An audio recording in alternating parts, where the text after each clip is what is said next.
Welcome to Weekly Investment Podcast bersama saya Ferdian Syah Putra dari Eastspring Investment Indonesia untuk Prudential Indonesia.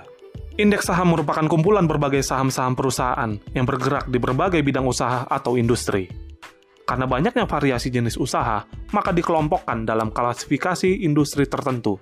Secara sederhana, tujuan dari klasifikasi saham adalah untuk memberikan gambaran bagi investor seputar ragam dan variasi saham perusahaan yang diperdagangkan pada Bursa Efek Indonesia.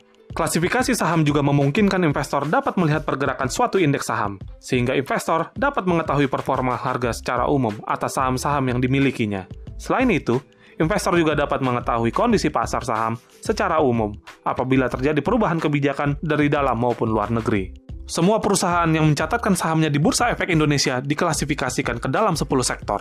Ke-10 sektor tersebut didasarkan pada klasifikasi industri yang ditetapkan oleh Bursa Efek Indonesia yang disebut Jakarta Stock Exchange Industrial Classification atau biasa disingkat dengan JASICA.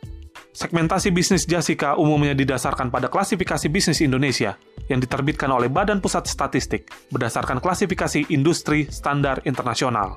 Sektor grup dalam JASICA diklasifikasikan sebagai sektor primer, sektor sekunder, dan sektor tersier, tergantung pada kegiatan ekonomi utama dari masing-masing perusahaan yang terdaftar. Sektor primer terdiri dari sektor pertanian dan pertambangan. Sektor sekunder terdiri dari sektor industri dasar dan kimia, sektor aneka industri, sektor barang konsumsi, dan sektor manufaktur.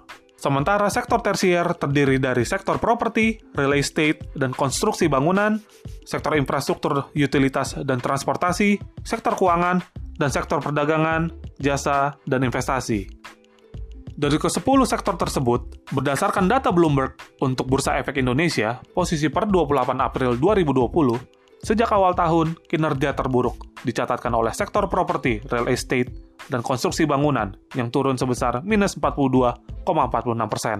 Sektor dengan kinerja terbaik dicatatkan oleh sektor barang konsumsi yang meskipun tercatat turun sebesar minus 13,58% sejak awal tahun, tapi tidak turun sedalam sektor-sektor lain. Hal ini terutama disebabkan oleh cukup defensifnya sektor konsumsi terhadap penurunan kondisi perekonomian yang saat ini sedang terjadi. Demikian Weekly Investment Podcast dari Eastspring Investment Indonesia untuk Prudential Indonesia. Semoga bermanfaat dan salam investasi.